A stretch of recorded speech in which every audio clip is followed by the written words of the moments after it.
Selamat malam dan selamat bertemu lagi dalam KKR Pelayanan Wanita Wilayah 8. Dan saya juga ingin mengucapkan selamat Hari Sabat kepada kita semua. Sebelum kita mendengar pelajaran pada malam ini, kita akan menyanyikan beberapa buah lagu, yaitu 2 buah lagu dan lagu tema.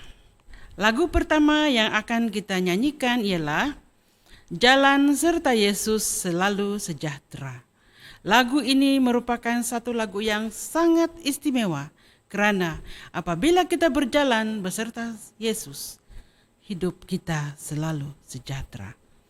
Dalam LPMI 181. Mari kita nyanyikan lagu ini dengan penuh sukacita.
Terima kasih atas suara-suara yang begitu merdu.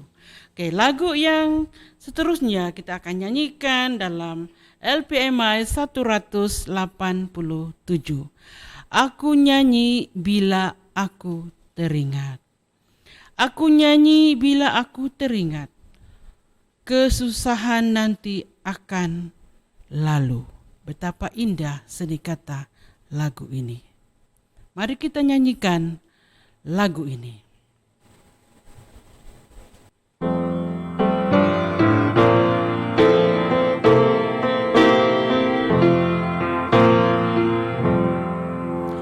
Aku nyanyi bila aku teringat kesusahan nanti akan lalu.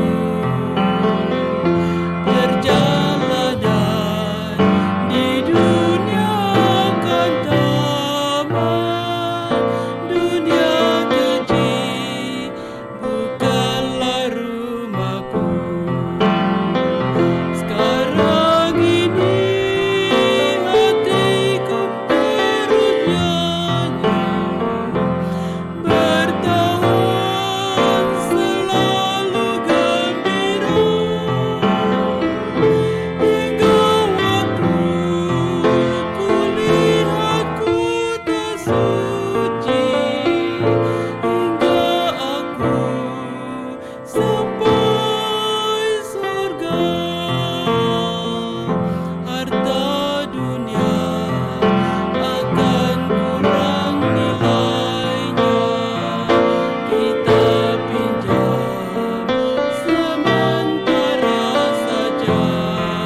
tibalah masanya kita akan menyanyikan lagu tema kita yang terdapat dalam LPMI 39. Selepas kita menyanyikan lagu tema ini, kita akan dipimpin doa pembuka oleh Puan Lasmi Durod.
Karena sembayangnya ti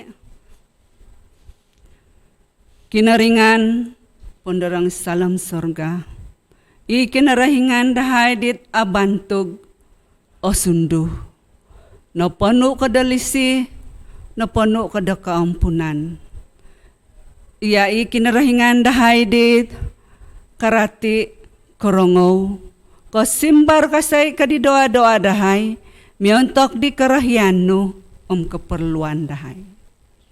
Tatuang di bayna, sikaw hay tagina-gina. Tunatamangan ni hay sepanjang tadaw di bayna, harap kasampatan dahay tatuang di bayna, makinongaw di boros no, pelembusan di Elda Aida bingku. Yahay Tuhan, ay sanandit makinongaw tatuang di bayna, berkatay na mitikid isa-isa dahay supaya korongaw yahay karati yahay kayan dat iginawa nuno napahit orongaw dahay pelajaran dat alumisdi iri na magayit dahay damin sama kumay dia mitikid-tikid tadaw terlebih naging salam da pandemic da musim da bayna. Tulungo na Elda Aida supaya yaw mila da papalambos di boros no tatuang debay no supaya insanan dahay nga korongaw karati. Pasarahon dahay ti insanan Salam ngarano tanak Tuhan Yesus pemasi dahai surga. Amin.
Shalom, selamat malam dan selamat hari Sabat. Puji Tuhan karena pada malam ini kita dapat bersama-sama lagi berbakti untuk mempelajari seorang lagi tokoh wanita yang disebut di dalam Alkitab.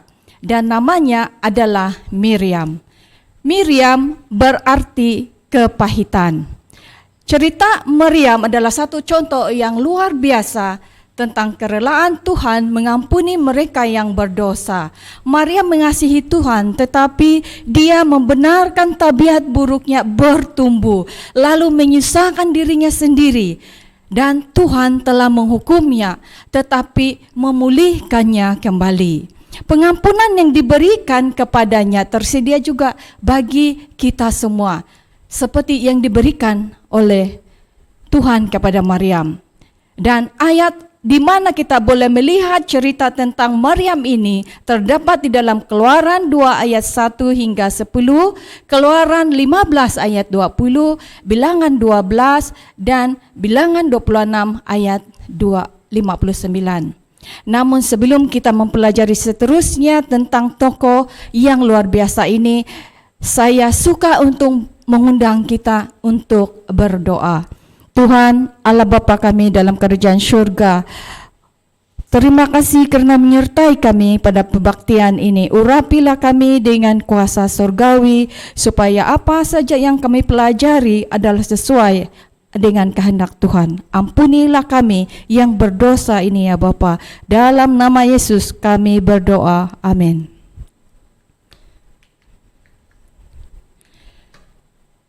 Ketika bangsa Israel, yaitu keturunan Yakub, ada 12 orang anak Yakub, telah berhijrah ke Mesir karena terjadi kelaparan yang sangat teruk di Kanaan waktu itu, maka bermulalah sejarah bangsa Israel telah berhijrah ke Mesir dan menetap di sana.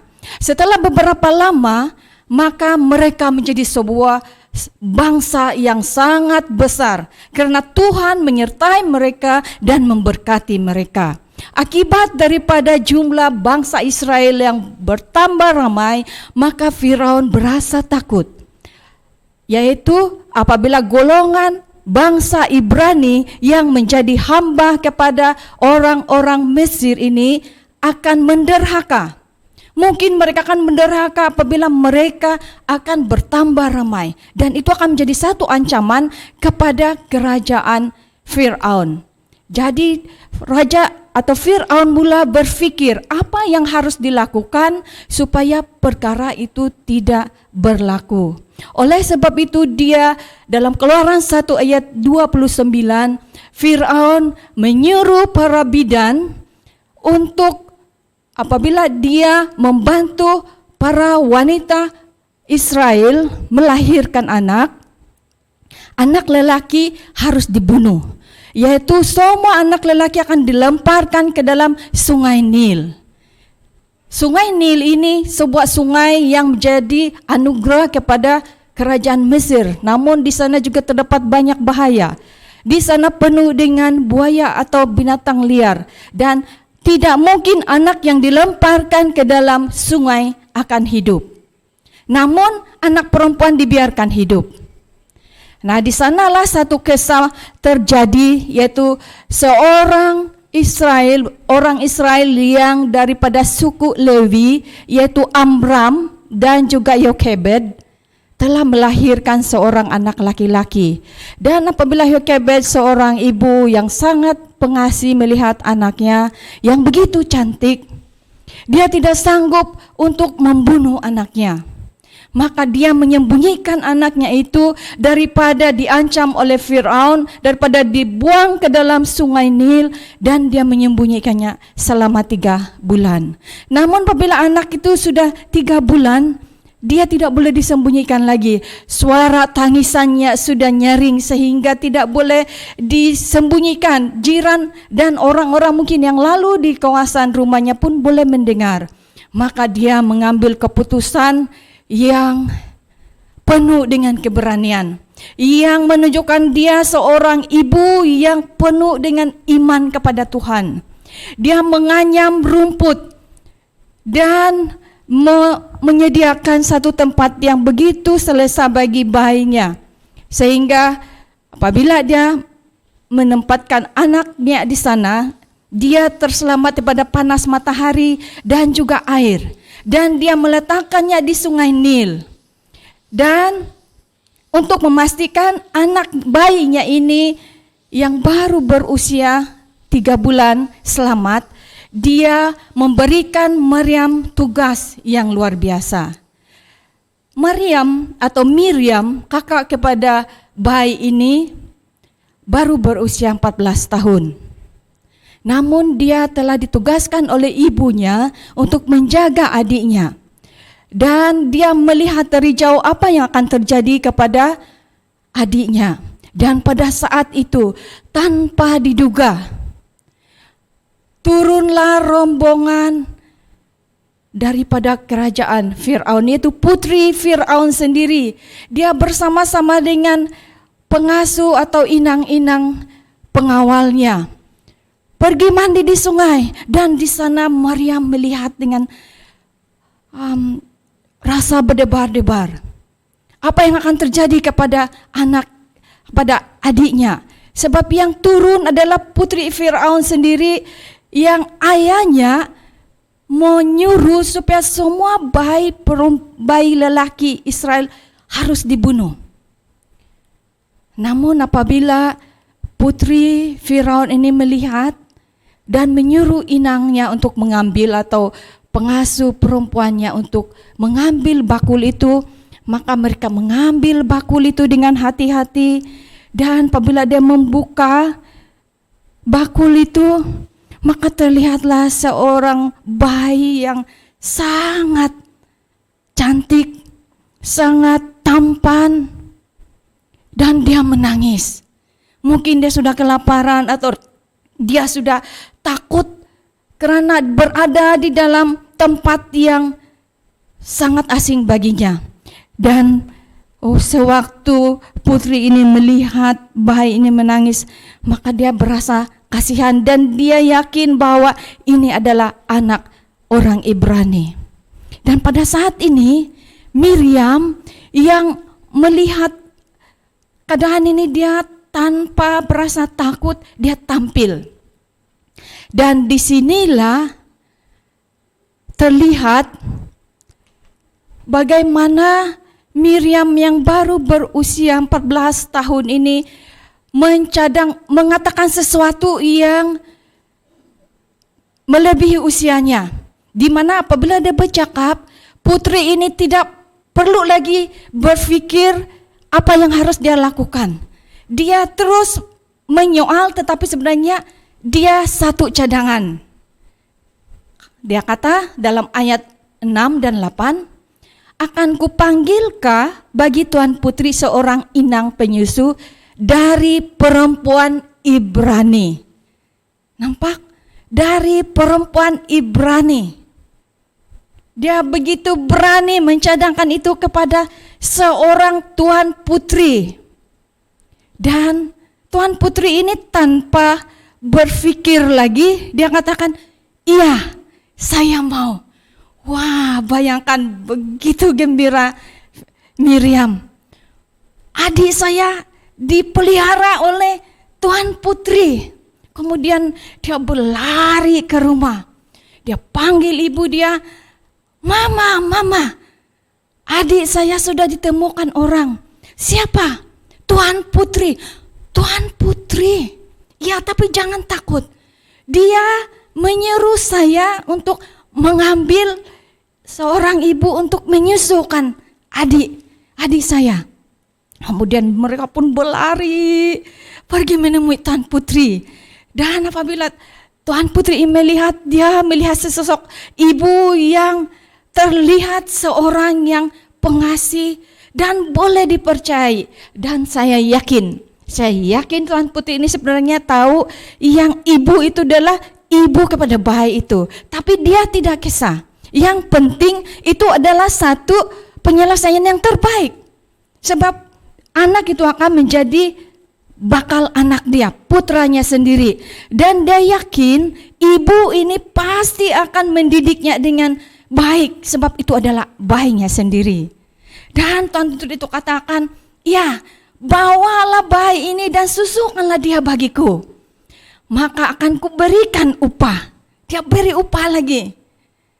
Wah, dari situ praise the Lord, puji Tuhan. Mereka berlari bahwa tidak lagi segan-segan. Mereka buka itu bakul. Mereka perlihat kepada orang bahwa bayi ini bayi yang baru berusia 3 bulan ini mereka bawa ke rumah. Tidak berasa takut lagi orang mengetahui dia mempunyai seorang bayi. Sebab bayi itu adalah anak kepada Tuan Putri Firaun. Wah, sungguh luar biasa. Dan dari sanalah Yokebed ini mendidik anak dia dengan penuh tanggung jawab, penuh kasih sayang, dan dengan penuh doa setiap hari. Sebab dia yakin dan dia sadar bahwa anak itu hanya berada di dalam tangan dia selama 12 tahun. Setelah 12 tahun dia akan dibawa kepada Tuan Putri. Dan dia tidak mensia-siakan tugas itu. Kepada kita para ibu, kita ditugaskan oleh Tuhan untuk mendidik anak kita, terutamanya sewaktu kecil. Walaupun mereka ketika besar nanti di luar kawalan kita, mereka keluar ke rumah kita, kita tidak takut.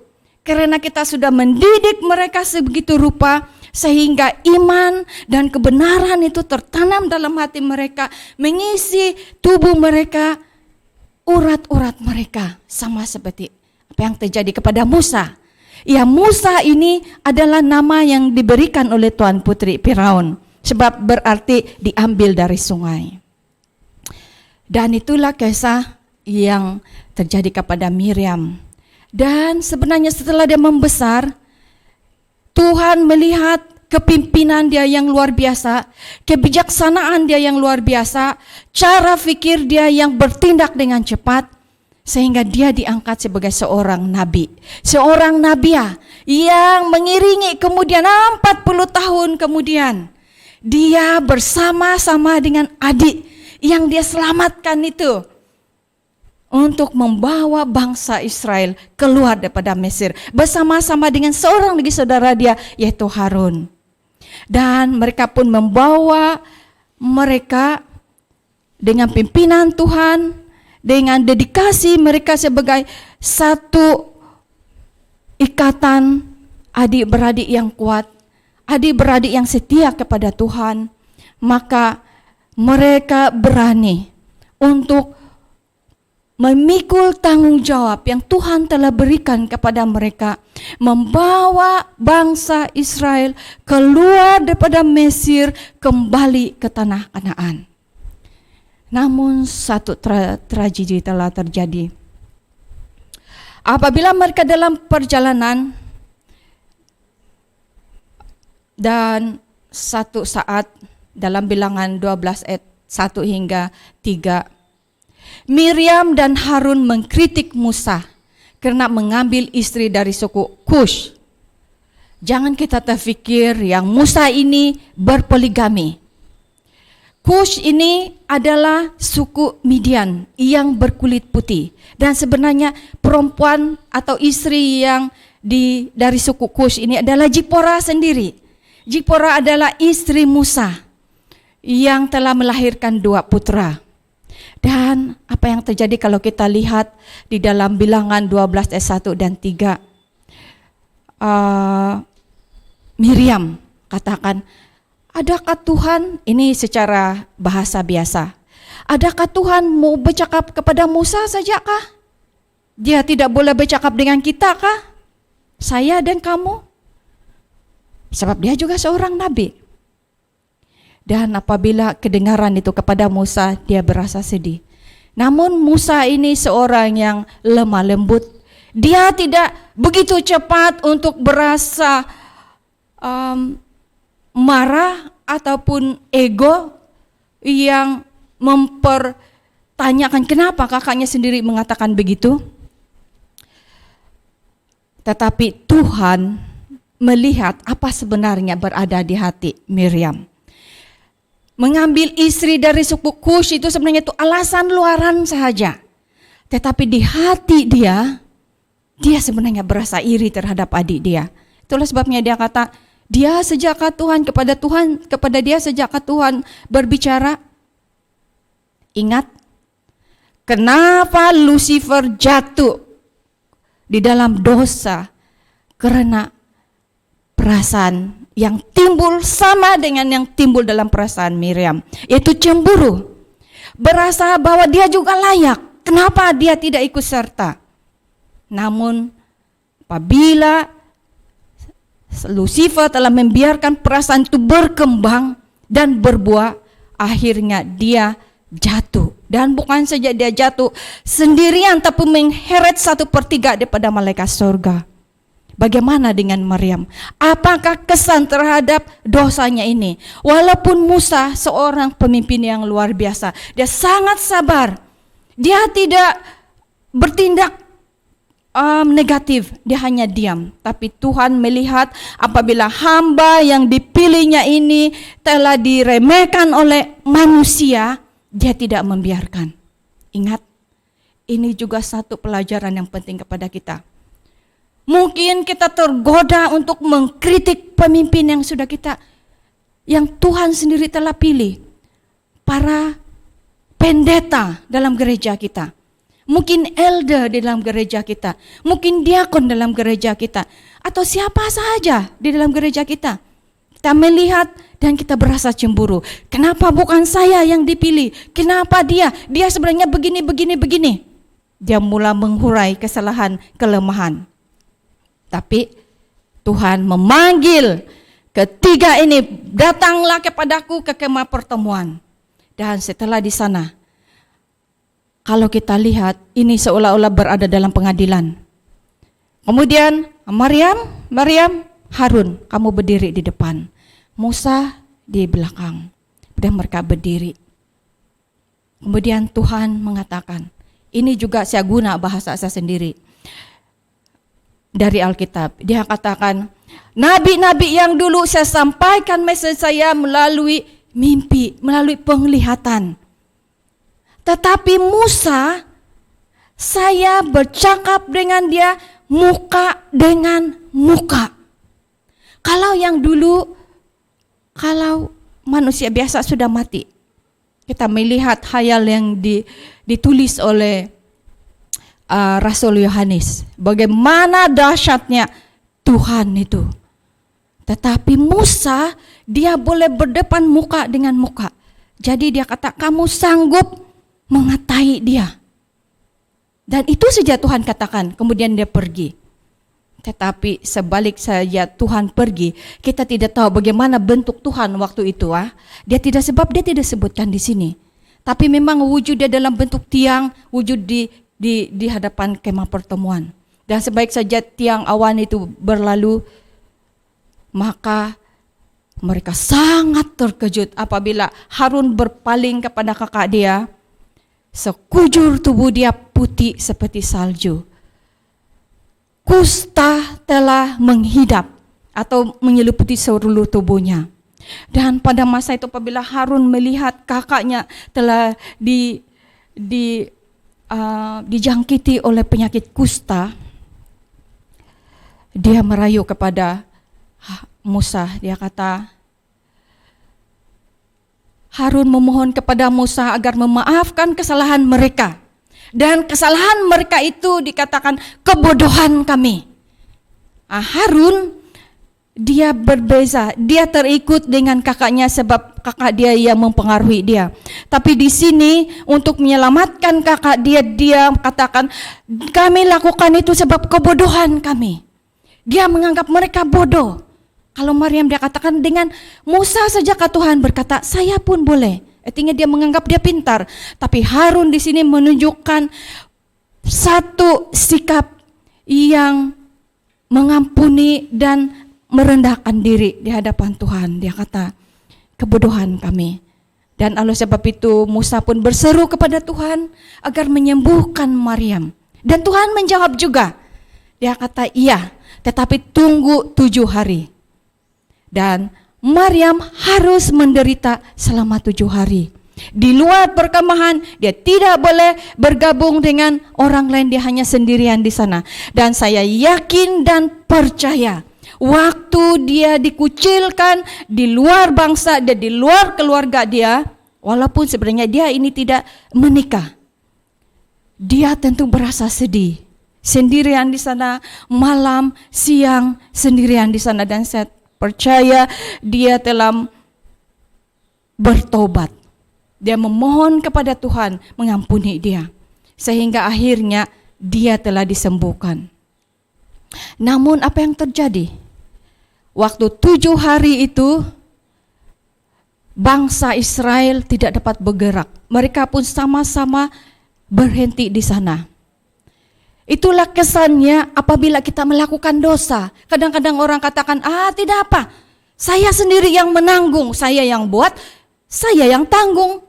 Tapi sebenarnya apabila kita berbuat dosa, apabila kita berbuat kesalahan, dia juga memberikan kesan kepada orang lain. Sepatutnya Miriam sebagai seorang kakak, dia menjadi penjaga kepada saudara dia sendiri. Saya dari keluarga yang besar, namun saya hanya mempunyai seorang kakak. Dia bukan seorang kakak yang sempurna, dia penuh dengan kelemahan, tapi saya sangat menyayangi dan mencintai dia. Karena di dalam ketidaksempurnaan dia, di dalam kelemahan dia, dia begitu mengasihi kami semua. Terutamanya saya, kami sangat dekat. Dan apa sahaja yang saya katakan kepada dia, dia dengan setia mendengar keluhan saya. Itulah seorang kakak.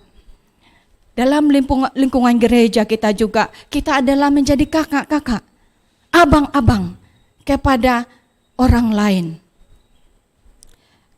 Kita tidak boleh terlalu cepat untuk menuding apabila kita melihat ada kelemahan, ada kesalahan. Jangan biarkan rasa cemburu menguasai kita. Karena rasa cemburu itu umpama penyakit yang mematikan. Cerita Maryam menampakkan keindahan seorang kakak yang pengasih dan seorang anak yang patuh. Rela dalam panas ketika masa kecil. Ini boleh dilihat bagaimana waktu kecil dia sudah begitu patuh kepada amanah yang diberikan oleh ibu dia. Apabila dia sudah dewasa, dia menjadi seorang nabi. Satu tugas yang lebih besar lagi. Namun tragedi menimpa disebabkan perasaan iri hati menguasai dia, kecemburuan hati dia menjadi utama, menyebabkan terjadi yang hampir membinasakan diri dia. Kalau saja tidak Harun dan Musa memohon kepada Tuhan untuk mengampuni dia, mungkin dia tidak akan selamat. Apabila dia mengidap kusta, perhatian kasih kedua adik-beradik serta keinginan mereka untuk menyelamatkannya daripada ketelanjuran tersebut. Dan karena iri hati adalah sifat setan yang boleh wujud juga dalam hati manusia, di mana sifat iri hati wujud dan akan mewujudkan pergaduhan, akan mewujudkan kejahatan. Seorang yang bersahabat atau seorang yang rapat, begitu rapat, tapi kalau wujud perasaan iri hati, maka di sanalah akan bermulanya tragedi pada masa akan datang. Oleh itu, sebagai doa kita juga pada hari ini, ataupun apabila perasaan ini timbul di dalam hati kita, kita ini adalah manusia biasa. Namun ingat, Satan tidak boleh pun memaksa kita untuk mengikuti rasa cemburu. Dia tidak boleh menyentuh pun tubuh kita, menarik kita untuk melakukan itu tanpa kerelaan kita sendiri. Oleh sebab itu, Tuhan saja yang boleh membantu kita menghilangkan perasaan cemburu dan iri hati. Supaya dia menjadikan saya menghargai talenta orang lain dan memberikan semangat kepada mereka, dan kita menghargai yang Tuhan sudah berikan kepada kita. Satu lagi yang menunjukkan sifat Miriam yang luar biasa, walaupun ada kelemahan dia, tapi dia seorang wanita yang berkarisma. Apabila bangsa Israel menyeberang Laut Teberau yang waktu dikejar oleh orang-orang Fir'aun bersama dengan kereta kuda dia, dan Tuhan membantu membelah Laut Teberau, Laut Merah itu, sehingga orang Israel dapat lalu di sana dan mereka selamat, mereka sangat gembira. Dan Miriam pada masa itu, dia begitu gembira bersama-sama dengan adik dia. Dia mengambil rebana ataupun mungkin apa saja alat-alat musik. Kalau sekarang mungkin gitar kah, piano kah. Dan dia bernyanyi. Dan bayangkan, bangsa Israel waktu itu sekitar 600.000 keluarga. Dan kalau dihitung-hitung mungkin 1 juta atau lebih orang. Dan semua wanita apabila melihat Miriam tampil dan bernyanyi, mereka ikut bersama menari, tapi bukan menari yang macam menari dangdut atau begitu. Mereka menyanyi gembira yang luar biasa. Dan perkataannya begini, kalaulah mungkin lirik ataupun lagu dia Kita boleh bayangkan seperti ini. Menyanyilah bagi Tuhan sebab Ia tinggi luhur, kuda dan penunggangnya dilemparkannya ke laut. Terus semua wanita pun haleluya, dan penuhlah semangat orang Israel begitu diteguhkan waktu, sebab waktu mereka terhalang berdepan dengan laut ini, mereka sudah putus asa. Kita akan matilah di sini. Inilah Musa, kenapa kamu bawa kami di sini untuk mati? Tiadakah kuburan di sana Mesir sehingga kamu bawa kami di sini untuk mati? Tapi setelah mereka selamat daripada kepungan ataupun tentara-tentara Firaun itu, mereka begitu gembira menyanyi bersama-sama, meniupkan semangat. Jadi kita, saat kita berasa putus asa, saat kita berasa tidak berdaya di hadapan Tuhan, jangan mengeluh, tapi puji, angkatlah firman Tuhan, dan memujilah bersama-sama dengan ahli keluarga. Karena putus asa adalah perasaan yang ditanamkan oleh Satan. Putus asa menyebabkan seorang kecewa. Putus asa sampai orang boleh bunuh diri. Tapi Tuhan tidak mau itu terjadi kepada kita. Kita adalah umat-umat Tuhan yang memiliki firman yang hidup, yang menerangi jalan kita, yang membimbing kita, seperti yang dilakukan oleh Maryam, Harun, dan Musa. Jadi apabila terjadi perbualan di sekeliling Anda, mencadangkan pikiran iri hati, lakukan segala yang Anda dapat untuk mengelakkan perbuatan yang jahat, perbualan yang jahat. Jangan terpancing untuk ikut serta. Carilah mereka yang menjadi mangsa kecemburuan tersebut dan lakukanlah perkara yang memberi mereka semangat. Sekali lagi, jadilah seorang saudara yang benar bagi mereka. Kita semua adalah, seperti saya katakan, kita adalah kakak dan abang kepada orang lain. Kita adalah pemberi semangat kepada pemimpin-pemimpin kita. Kita lah yang menjadi pendorong kepada mereka, terlebih pada masa pandemik ini. Masa keadaan dunia yang begitu menyakitkan. Ribuan orang mati, ribuan orang putus asa. Tidak sedikit yang bunuh diri karena mereka tidak tahan lagi berlapar.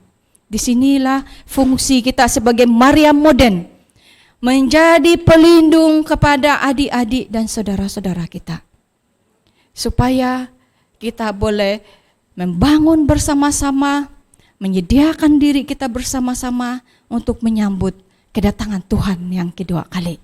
Puji Tuhan, Tuhan memberkati kita, dan semoga dalam setiap kali kita tergoda untuk berkata sesuatu yang buruk kepada orang lain, ingat cerita Miriam. Mungkin kalau kita bercakap, kita tidak dapat kusta seperti Miriam. Tapi kesannya, yakinlah, kesannya akan datang kepada kita. Kesannya kepada keluarga kita, kepada saudara-saudara kita, kepada anggota-anggota di dalam jemaat. Namun gunakanlah kata-kata dalam 1 Korintus 13, penuh dengan kasih, penuh dengan pengampunan, penuh dengan lemah lembut. Dan saya percaya apabila itu semua kita terapkan, gereja kita akan menjadi kuat. Pemimpin-pemimpin kita akan sentiasa bersemangat. Dan kerajaan Tuhan akan dipercepatkan untuk turun ke dunia, membawa kita kembali ke surga, meninggalkan dunia yang penuh dengan penderitaan. Terima kasih, dan mari kita berdoa.